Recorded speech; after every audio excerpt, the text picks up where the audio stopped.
نبی کریم علیہ الصلاۃ والتسلیم ارشاد فرماتے ہیں، مفہوم ہے، اللہ کمی بیشی معاف فرمائے، مفہوم ہے حدیث شریف کا کہ حضور علیہ الصلاۃ والسلام نے فرمایا کہ جو بھی انسان اس دنیا کے اندر ہے نا، اس کا آخرت کا جو بھی ٹھکانہ ہے وہ متعین ہے، جنت میں جانا ہے یا دوزخ میں جانا ہے، ہر بندے کا ٹھکانہ متعین ہے۔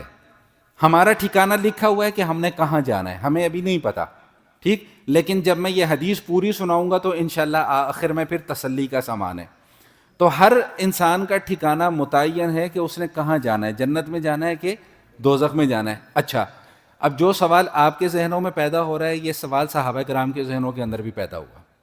سوال کیا پیدا ہوا؟ میں نے کہا یا رسول اللہ، جب ٹھکانہ ہمارا متعین ہے تو پھر ہم عمل کیوں کریں؟ نماز کیوں پڑھیں؟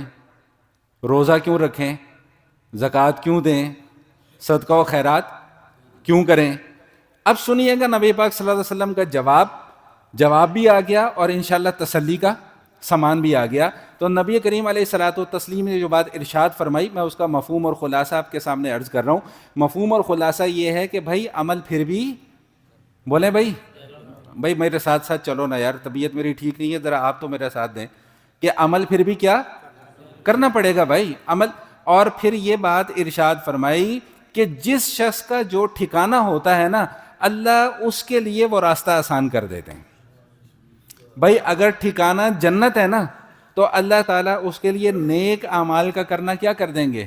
آسان کر دیں گے۔ اور اگر خدا نہ خواستہ ٹھکانہ جہنم ہے تو اسے گناہوں والی دلدل کے اندر اللہ تعالیٰ پھنسا دیں گے، اس کو کفر کے اندر اللہ پھنسا دیں گے، اس کو شرک کے اندر اللہ پھنسا دیں گے، اس کو بدعات کے اندر اللہ پھنسا دیں گے، اسے دوسرے گناہوں کے اندر اللہ تعالیٰ پھنسا دیں گے۔ تو اس حدیث سے معلوم یہ ہوا کہ اگر کوئی انسان یہ جاننا چاہتا ہے نا کہ میرا ٹھکانہ آخرت کا کہاں ہے، وہ اپنی زندگی میں جھانک لے کہ میرے اعمال کیا ہیں، میں کس ڈگر پر چل رہا ہوں، میں کس راستے پر چل رہا ہوں۔